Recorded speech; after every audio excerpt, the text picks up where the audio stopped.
नमस्कार, बहुत बहुत स्वागत है आपका। और ये है खास एडिशन निकुंज की नज़र का। बहुत सारी उथल पुथल के बीच कुछ माहौल बेहतर होता हुआ, और इन सब के बीच हमारे एडिटर इन चीफ निकुंज डालमिया इस वक्त जुड़ चुके हैं हमारे साथ। निकुंज सर, बहुत बहुत स्वागत। बहुत सारी बेचैनी, उसको अब थोड़ा करार मिल रहा है, और जैसा आपने प्रेडिक्ट किया था कि डोनाल्ड ट्रंप क्या करेंगे ये कोई भी अंदाज़ा नहीं लगा सकता।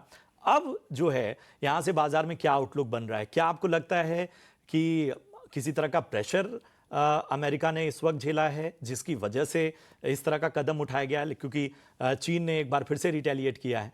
इन सारे सिनेरियोज में आपको इसकी वजह क्या नजर आती है? यहाँ से बाजार का आउटलुक कैसा लगता है? देखिए, अब एक बात तो लगभग तय हो गई कि जो युद्ध है वो यूएस और चाइना का युद्ध हो गया। It is not, earlier it was US with rest of the world, now it is US with China. बड़ी दोनों इकोनॉमीज हैं, उन दोनों के अंदर इस समय युद्ध हो रहा है। तो अंग्रेजी में कहावत है that when the two elephants they fight the grass with suffers. तो जब दो बड़े इकोनॉमीज़ की फाइटिंग होती है, कुश्ती होती है, तो सबको नुकसान होता है। तो क्या ऐसा सिनेरियो हो सकता है कि जब ये दो बड़े दिग्गज तो नहीं, मतलब दो बड़े देश एक दूसरे से झगड़ा करेंगे, तो इसका जो कोलैटरल डैमेज होगा सब पर आएगा। और मुझे लगता है कि वो एक जेन्युइन कंसर्न है। अब इंडिया वहाँ पर कहाँ आता है वो समझना पड़ेगा।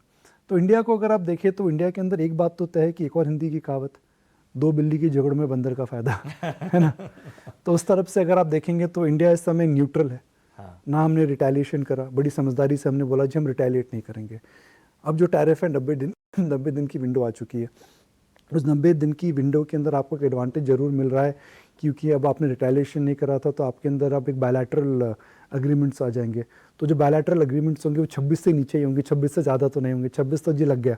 अब बात करते हैं भाईचारे की, तो जो भी चीज़ें आएंगी नीचे आएंगी, कुछ ऊपर कुछ नीचे, कुछ ज़्यादा कुछ कम। तो जो टैरिफ का जो फाइनल इम्पैक्ट इंडिया पर आएगा वह इससे कम आएगा। चाइना और यूएस का जो इम्पैक्ट आएगा वो इस समय शॉर्ट टर्म में डेंजरस है। देखिए, अगर आपने कोई भी चीज़ चीन से एक्सपोर्ट करी तो अमेरिका पहुँचते पहुँचते वो 150% ऊपर जा हो गई है। तो सपोज़ इस फ़ोन की कीमत 25,000 रुपया है, चाइना से आता है, तो अब इस टैरिफ के बाद इस फ़ोन की कीमत में आपको 150 गुना इजाफा करना पड़ेगा। तो वो बिकेगा ही नहीं माल। तो चाइनीज़ प्रोडक्ट की एक्सेप्टेंस नहीं आएगी। और वैसा वैसा अमेरिका में होने वाला है, क्योंकि चाइना ने भी अमेरिकन प्रोडक्ट्स में लगा दिया है। तो इमेजिन करिए आप एक बैक एंड फैक्ट्री बनाते हैं, वो फैक्ट्री के अंदर जूते बनते हैं, या जूते आईफोन बनता है, या फिर उसके अंदर ऐसी चीज़ें बनती हैं जो केवल एक्सपोर्ट होती हैं। तो उस फैक्ट्री का हाल क्या होगा, वहाँ के वर्कर्स का क्या हाल होगा, वहाँ का प्रोडक्शन का क्या हाल होगा, वहाँ की बिजली की जो वो है डिमांड कम हो जाएगी, वहाँ पर जो लेबर है वहाँ पे लेबर्स को नहीं रखा जाएगा। तो जब एक प्रकार का एक सन्नाटा सा हो जाता है कुछ चीज़ों में, तो काफ़ी ज़्यादा उसके सेकंड डेरिवेटिव और थर्ड डेरिवेटिव इम्पैक्ट आते हैं। तो मुझे लग रहा है कि ये काफ़ी नुकसानदायक रहेगा उन क्षेत्रों के लिए, उन शहरों के लिए, उन कंपनियों के लिए जो कि यूएस पर डिपेंडेंट हैं, और जो कि चाइना में भी प्रोडक्ट्स सब कम आएंगे अमेरिका से। तो जो अमेरिका में फैक्ट्रीज है चाइना को बेच रही हैं, उनको भी नुकसान है। तो अब ये तो समय बताएगा कि ये दो बिल्लियों की झगड़े में बंदर का फ़ायदा होता है, या दो हाथियों की मशक्कत के अंदर घास का भी नुकसान होता है। ठीक है। सर, आपने कहा कि यहाँ से स्थितियाँ थोड़ी नाजुक हो सकती हैं अगर ये और ज़्यादा गंभीरता बढ़ती है। आम लोगों की समझ से अगर हम समझना चाहें तो वो कौन कौन से क्षेत्र हैं जो लगता है आपको कि अभी फिलहाल कंसर्न्स वाले नज़र आ सकते हैं, जिनका इस पूरी रसाकशी में नुकसान हो सकता है? देखिए, क्या हो सकता है, चाइना के अंदर एक्सेस कैपेसिटी आ जाएगी अचानक। अगर आप यूएस, जो आपका सबसे बड़ा मार्केट है, जहाँ पर आपसे जो आप यूएस के सबसे बड़े ट्रेडिंग पार्टनर हैं, और अगर आपका माल यूएस में अब एक्सेप्ट ही नहीं होगा इस प्राइस हाइक के बाद, Chinese products will not be accepted, तो आपने तो कैपेसिटी में इन्वेस्ट कर दिया। वो कैपेसिटी में जो आपने इन्वेस्ट करा है, वो आप कैपेसिटी तो आइडल आप पड़े नहीं रहने देंगे। कोविड 3 की जिस समय आपको एक क्वारंटीन या शटडाउन में जाना पड़ेगा, तो आप कैपेसिटी को क्या करेंगे? या तो हम उसको आप बंद करेंगे, या फिर आप उस कैपेसिटी का वो जो प्रोडक्ट है उसको आप और कहीं लेकर जाएंगे। वो और कहाँ लेकर के जाएंगे वो समझना पड़ेगा। और कहीं ले जाने के लिए क्या आपको माल सस्ता करना पड़ेगा? तो क्या उसकी वजह से चाइनीज़ चीज़ों की डंपिंग हो सकती है? जो चीज़ यूएस में एक हाई मार्जिन पे बिक रही थी, अब दूसरे देशों में कम मार्जिन पे बिकेगी, और वो डंपिंग हो सकती है। तो सबसे बड़ा खतरा तो ये हो सकता है कि क्या Chinese imports into other countries can they B flooded, या फिर लोकल गवर्नमेंट बोलेंगी जी हम चाइना पे हम भी टैरिफ लगाना चालू करेंगे। देखिए, चाइना एक बहुत बड़ा मैन्युफैक्चरिंग मार्केट है, तो उसका असर तो फ़र्क सप्लाई चेन्स में पड़ेगा। अब इसकी वजह से अगर आप कोई भी चाइनीज़ प्रोडक्ट पे डिपेंडेंट हैं तो आपको वो ऑल्टरनेट खरीदना पड़ेगा, ऑल्टरनेट महंगा हो सकता है, कहाँ से रहेगा कैसे आएगा बोलना ये सब मुश्किल है। तो जब कोई भी चीज़ नॉर्मल से हटकर होती है ना तो उसको एडजस्टमेंट में समय लगता है। बिल्कुल। एक चीज़ सर, इन सारी स्थितियों में जो तमाम दर्शक भी लगातार कमेंट में पूछ रहे हैं कि जो ऐसे सेक्टर्स थे जिन्हें बड़ा डिफेंसिव सेक्टर माना जाता था, फार्मा हो गया, बाकी क्षेत्र हो गए, अब यहाँ से उन पर नज़रिया क्या बन रहा है? और क्या ये जो मौजूदा जोश है, जिसके बारे में कहा जाता है कि बहुत तेज़ चढ़ने वाला जोश बहुत जल्दी ठंडा भी हो जाता है, क्या इस नज़रिए से देखना होगा या आपको लग रहा है कि अभी दमखम बाकी है? देखिए ये डिफेंसिव्स क्या होते हैं? डिफेंसिव्स वो होते हैं जिनके अंदर आप थोड़े शॉर्ट टर्म के अंदर अर्निंग्स प्रिडिक्ट कर सकते हैं। अर्निंग्स आप कहाँ पे प्रिडिक्ट कर सकते हैं? जहाँ आपको पता है कि डिमांड का नाश या सर्वनाश नहीं हुआ हो। तो हम अक्सर बोलते थे फार्मा डिफेंसिव्स है, क्योंकि भाई कुछ भी हो जाए दवाइयाँ तो बिकती रहेंगी, कुछ भी हो जाए आईटी में तो प्रॉब्लम आने वाली नहीं है, बिकॉज यूएस में एक्सपोर्ट हो रहा है। मगर जो आपका मदर मार्केट है खास करके उन कंपनियों के लिए जैसे ऑरबिंदो फार्मा है, सिप्ला है, लुपिन है, डॉक्टर रेड्डीज, इनका 50% से 60% तक रेवेन्यू यूएस से आता है। अब यूएस रेवेन्यू आपको पता नहीं कब तक आएगा। तो pharma is not defensive, pharma right now is on the radar of policy making. तो डिफेंसिव नहीं है इस समय, डिफेंसिव उल्टा है, बिकॉज आपको स्टेबिलिटी यूएस में ज़्यादा दिखती है, इंडिया में ज़्यादा दिखती है, इंडिया में ज़्यादा दिखती है। अगर आप इंडियन मार्केट की बात करें तो अगर आप मैं सुबह आंकड़े देख रहा था, अगर आप निफ्टी में 300-400 पॉइंट और ऐड कर देंगे तो आप ऑलमोस्ट अप्रैल बिगिनिंग के लेवल पर जा रहे हैं। जिसका मतलब ये है कि हिंदुस्तान में तो टैरिफ का असर ही नहीं पड़ा है। कहाँ यूएस मार्केट में गिरावट, इतनी टैरिफ की बातें, और Nifty is not 200-300 not more than 300-400 points away from the peak it had in April. तो इंडिया में ज़्यादा एक्साइटमेंट इस समय देखने को मिल रहा है। देखिए हिंदुस्तान अच्छा, इंडिया आउट परफॉर्म कब करता है? जब दुनिया में थोड़ा सा झटका हो, ना कि बड़ा मुक्का हो, यानी हल्का फुल्का ट्रेमर, हल्का फुल्का slow down, not a depression but a recession और a slow down in US, वो दिख रहा है। Commodity prices when they are down, crude नीचे है, कॉपर नीचे है, क्योंकि हम एक कमोडिटी इंपोर्टर हैं। तीसरी होती है लिक्विडिटी और इंटरेस्ट रेट, वो आ रही हैं। तो जो सेटिंग ऑन द टेबल हम बोलते हैं ना, जो 56 भोग लगा हुआ है हमारे टेबल पर इस समय, वह काफ़ी अच्छा है हिंदुस्तान के फेवर में। तो मुझे लगता है कि डिफेंसिव जो हैं वो आपको ऐसे स्टॉक्स रहेंगे जो आपको पता है डोमेस्टिक डिमांड पे ज़्यादा है, और जहाँ पे डोमेस्टिक कंजम्पशन ज़्यादा है, सीमेंट है, टैरिफ का असर नहीं पड़ेगा, पावर है, डोमेस्टिक का असर उसमें असर नहीं पड़ेगा। जोमेटो स्विगी जैसी कंपनीज, उनके बिजनेस में क्या फ़र्क पड़ेगा? कुछ फ़र्क नहीं पड़ेगा। अगर आप एक कार कंपनी है जो सिर्फ इंडिया के लिए बनाता है तो उनको कुछ असर नहीं पड़ेगा। अब हीरो मोटोकॉर्प है, हीरो मोटोकॉर्प यूएस में एक्सपोर्ट ही नहीं करता है, उसको क्या फ़र्क पड़ेगा? बजाज ऑटो यूएस में एक्सपोर्ट ही नहीं करता, उसका एक्सपोर्ट नाइजीरिया और श्रीलंका और दूसरी एक्सपोर्टिंग कंट्रीज़ के अंदर है, तो उसको क्या फ़र्क पड़ेगा? तो उसको ऐसे बिजनेस में नज़र डालिए जहाँ की लोकल प्रेजेंस ज़्यादा है, लोकल डिमांड अच्छी है, बिकॉज इंडिया की जीडीपी अभी भी ग्रो कर रही है। इंडिया के अंदर जो डिमांड है, because of low base, inflation, interest rate, liquidity, आने वाले दिनों में डिमांड भी ठीक होगी। तो go for that as the new defensive. बिल्कुल। पिछली दफ़ा जब हम चर्चा कर रहे थे तो भारतीय डोमेस्टिक इन्वेस्टर्स की ताकत की बात की जा रही थी, और इसका एक बहुत बड़ा उदाहरण ये है कि जब इस तरह की भी एक्सट्रीम सिचुएशन आती थी पहले, तब बाजार किस तरह से धराशायी होते थे वो हमने देखा हुआ है। अब एक्सट्रीम सिचुएशन में भी बाजार खुद को बहुत ही इंपॉर्टेंट लेवल्स पे थामे रखते हैं। बहुत सारे ऐसे सेक्टर्स हैं जो कहीं ना कहीं एक बेहतर संकेत भी देते हैं। तो क्या ये डोमेस्टिक इन्वेस्टर की हाल फिलहाल की ताकत है? क्योंकि आज भी हमने जो एसआईपी इन्फ्लो के डेटा देखे, ठीक है, जाहिर सी बात है इन स्थितियों में थोड़ा बहुत तो वहां पर भी आपको नजर आएगा डेंट, लेकिन क्या मानते हैं डोमेस्टिक इन्वेस्टर कितना बड़ा रोल प्ले कर रहा है इस वक्त? नहीं, वही कमान संभाले हुए हैं, और एसआईपी के डेटा की अगर आपने बात करी तो पीक से 500 करोड़ कम है, और 500 करोड़ था जनवरी का डेटा। तो जनवरी के डेटा में अगर 500 करोड़ कम हुआ है और जिसमें नई एनएफओज नहीं है, तो मैं तो बोलूँगा काबिल तारीफ़ की बात है कि हिंदुस्तान का इन्वेस्टर इस समय लंबा सोच रहा है, छोटा नहीं सोच रहा है। एसआईपी कैंसिल ना करें, एसआईपी इस समय आपको रखनी चाहिए। जो आप टैरिफ की बातें कर रहे हैं, साल भर बाद और कुछ बातें करेंगे। आज से 4 साल पहले हम कोविड की बात कर रहे थे। तो ये तो बहुत ही अच्छी डेटा की बात है कि Indian investor is not thinking long term and they are not getting emotional. तो सबसे पहले इन्वेस्टर्स को बोलना चाहिए भाई सावधान रहे, पैनिक ना करें, पैनिक सेलिंग ना करें। सपोज़ आपने पैनिक सेलिंग 10 दिन पहले कर दी और मार्केट बढ़ गया ऊपर, हमें नहीं पता था कि 90 डे का पॉज आएगा, हमें नहीं पता था कि चाइना में इतना झगड़ा है, हो सकता है आने वाले दिनों में चाइना से झगड़ा और बढ़ जाए, हो सकता है चाइना का बिजनेस चाइना से कुछ मिड पाथ मिल जाए। तो जो भी होगा, आप पैनिक करके अगर मार्केट से निकल गए तो जब मार्केट उछलेगा आपको पकड़ में नहीं आएगा। तो इस मार्केट में पैनिक सेलिंग ना करें। और एसआईपी का जो डेटा आ रहा है बहुत अच्छा डेटा आ रहा है।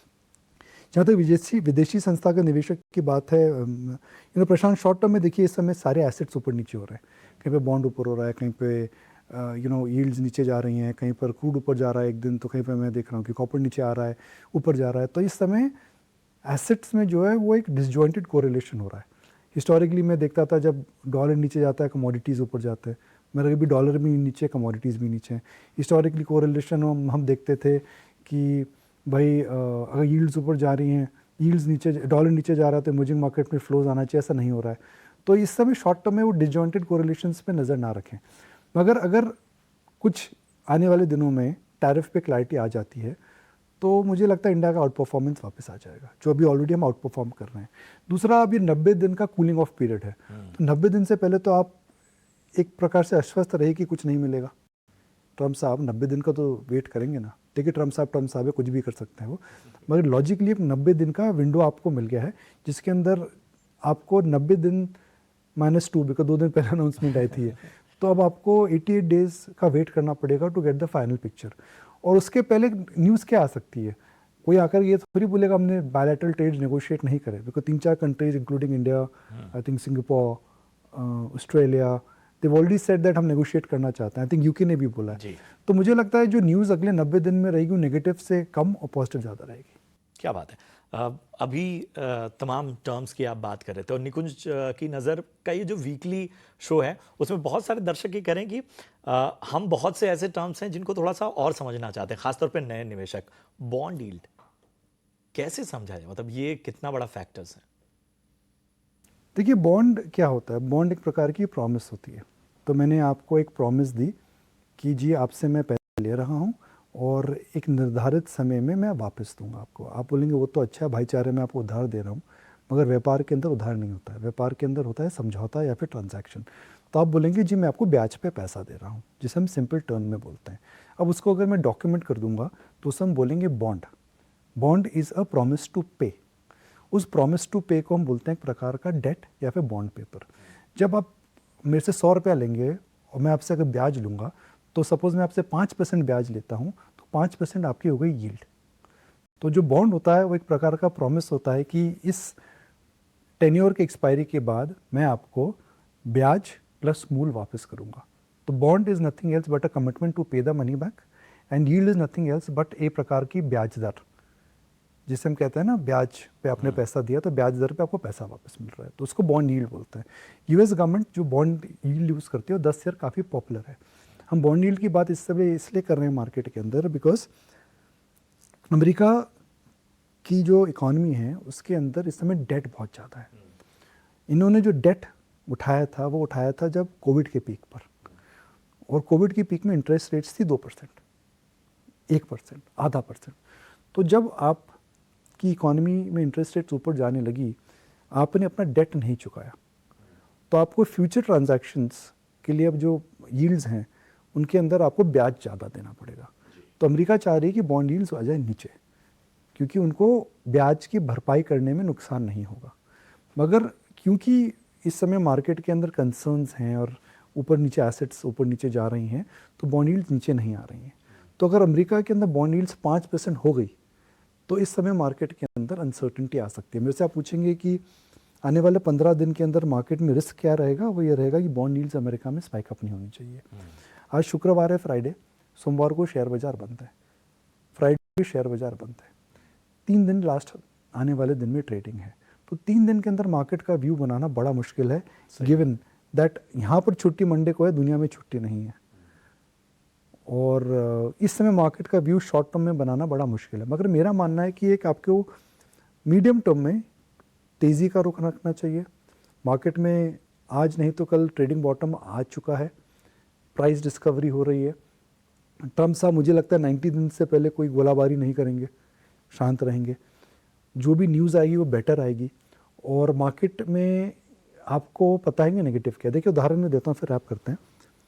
किसी घर के अंदर अगर कोई बच्चा है जो पढ़ाई के अंदर ना मुश्किलें काफ़ी करता है, बस कहते हैं ना जी वो पास हो जाता है, क्या कई बार फेल हो जाता है। अब वो बच्चा अगर सारे के सारे सब्जेक्ट्स में पास हो गया तो आप बोलेंगे कि अव्वल नहीं आया मगर पास हो, इसी बात की खुशी होती है। तो मार्केट के अंदर भी वही है, आपको पता है दैट वर्स्ट इज आउट, इसके ऊपर जो भी आएगा वो बहुत अच्छा नहीं आएगा, वो इंक्रीमेंटली पॉजिटिव आ जाएगा। तो सोचिए वो बच्चा अगर किस बिना फेल हुए अपने पांचों के पांचों सब्जेक्ट में केवल पास हो जाता है तो कितना खुशी का माहौल आएगा। शेयर मार्केट के अंदर भी इसमें मायूसी का माहौल है, और मुझे लगता है कि इस समय जो न्यूज़ आएगी वह टैरिफ ज़ीरो नहीं होंगे, मगर जो भी हमें लग रहे हैं उससे बेटर। ठीक है सर, एक आखिरी सवाल, बिना अर्निंग सीजन के बाद बनेगी नहीं, टीसीएस के साथ उसकी शुरुआत हो चुकी है, हालांकि हमने देखा कि उसका इम्पैक्ट टीसीएस पे थोड़ा सा अलग था, बाकी आईटी पॉकेट्स तो हमें तो बेहतर नज़र आ रहा है। कैसे इस अर्निंग सीजन को अब यहाँ से देखा जाए? और इसके साथ ही एक और सवाल और ऐड कर रहा हूँ, बुलियन मार्केट मतलब एक अलग ही रफ्तार में है, वहाँ पर नज़रिया बताइए। देखिए मेरे हिसाब से गोल्ड इस समय ओवर प्राइस्ड है, क्योंकि दुनिया का सारा सेंट्रल बैंक का फ्लोज उसमें जा रहा है। फंडामेंटली गोल्ड इस समय ओवरबॉट है, टेक्निकली ओवरबॉट है, फंडामेंटली ओवर प्राइस्ड है। मगर दुनिया में अनसर्टिनिटी रहेगी तो जाहिर सी बात है अब यूएस डॉलर में नहीं जाएंगे। देखिए जितना भी मार्केट में सेलिंग हो रही है कहाँ जा रही है, सेंट्रल बैंक इस समय यूएस डॉलर नहीं ले रहा है, सेंट्रल बैंक इस समय यूएस डॉलर यूएस ट्रेजरी भी नहीं ले रहे हैं, वह गोल्ड में जा रहे हैं। तो गोल्ड के अंदर फ्लो आता रहेगा तो ऊपर जाता रहेगा। तो अब ट्रेन के आगे तो मत खड़े हुए, ट्रेन के आगे खड़े होंगे ट्रेन आपको कुचल देगा। तो मैं हमेशा बोलता हूँ don't go against the mob will rob you. तो इस समय सोना शॉर्ट ना करें, मगर अगर कोई जर्नी बॉम्बे टर्मिनोलॉजी में हम बोल सकते हैं चर्च गेट टू कांदीवली की है, तो मुझे लगता है कि अब आप 2-3 स्टेशन ही दूर हो, उसके बाद गोल्ड पीक हो जाएगा। तो वो जितना अनडेफिनेट राइज नहीं आ सकता, ये कब होगा मुझे नहीं पता, 3 महीना होगा, 6 महीना होगा, साल भर होगा या 15 दिन होगा, ये मुझे नहीं पता। मगर इस समय गोल्ड में नया निवेश ना करें, मैं तो ये बोलूँगा। फिर आपने और एक चीज़ पूछी थी, देखिए अर्निंग सीजन में इस समय अभी जो इनिशियल नंबर्स आए हैं वो ख़राब नहीं है, मगर अर्निंग सीजन में इस समय व्यू लेना बड़ा मुश्किल है। 2 फैक्टर हैं, टैरिफ कंपनीज को भी नहीं पता क्या होगा, दूसरा टैक्स कट इस समय किक इन करेगा, तो उसकी वजह से आने वाले क्वार्टर्स में अच्छा फ़र्क पड़ेगा। कुल मिला के मुझे लगता है कि अर्निंग अपग्रेड ज़्यादा है, डाउनग्रेड कम है। सरकार की स्पेंडिंग नॉर्मलाइज हो गई है, बेस इफेक्ट महंगाई का आ चुका है, इंटरेस्ट रेट्स कम है और लिक्विडिटी आ चुकी है। तो अर्निंग सीजन से नाउम्मीद ना हो, मगर अर्निंग सीजन में इस समय जो ग्लोबल माहौल है वो आपको ओवरशैडो कर देगा। आपको इसलिए ओवरशैडो कर देगा बिकॉज अगर टैरिफ नहीं होते तो हम बात कर रहे होते इकोनॉमिक रिकवरी की, तो इकोनॉमिक रिकवरी भी हो जाए Q4 में, Q1 के अंदर, Q2 के अंदर हमें पता नहीं क्या होगा, यही प्रॉब्लम है। बिल्कुल। चलिए सर, लॉन्ग वीकेंड है तो थोड़ा सा ये बड़ी भारी भारी बातें हो गई। लॉन्ग वीकेंड में आप क्या करने वाली, इस एक्सटेंडेड वीकेंड में क्या? मंडे में काम कर रहा हूँ और कुछ निजी काम भी हैं, तो लॉन्ग वीकेंड बड़ा अच्छा लगता है, मगर जैसे हम अंग्रेजी में कहते हैं ड्यूटी कॉल, तो ये वैसा वाला वीकेंड है। बिल्कुल सर, अच्छा लगा बातचीत करते हुए, और उम्मीद करते हैं कि हमने सारे पहलुओं को छुआ। उम्मीद करते हैं कि हमारा हर गुजरने वाला दिन ऐसे ही बेहतर और बेहतरीन बने। बहुत बहुत शुक्रिया सर समय देने के लिए और तमाम पहलुओं पर चर्चा करने के लिए। तो ये था आज का निकुंज की नज़र। हमने कोशिश की कि हर पहलू पर आपके सामने एक बेहतर नज़रिया रखने की कोशिश करें। आपके मन में भी कोई सवाल हो, आप किसी विषय पर या बेसिक किसी टर्म को अगर आपको सिंप्लीफाई करना चाहते हैं, आप जानना चाहते हैं आसान भाषा में, तो हमें बताइए, हम ज़रूर आपके सामने आएंगे। फिलहाल दीजिए इजाज़त, नमस्कार।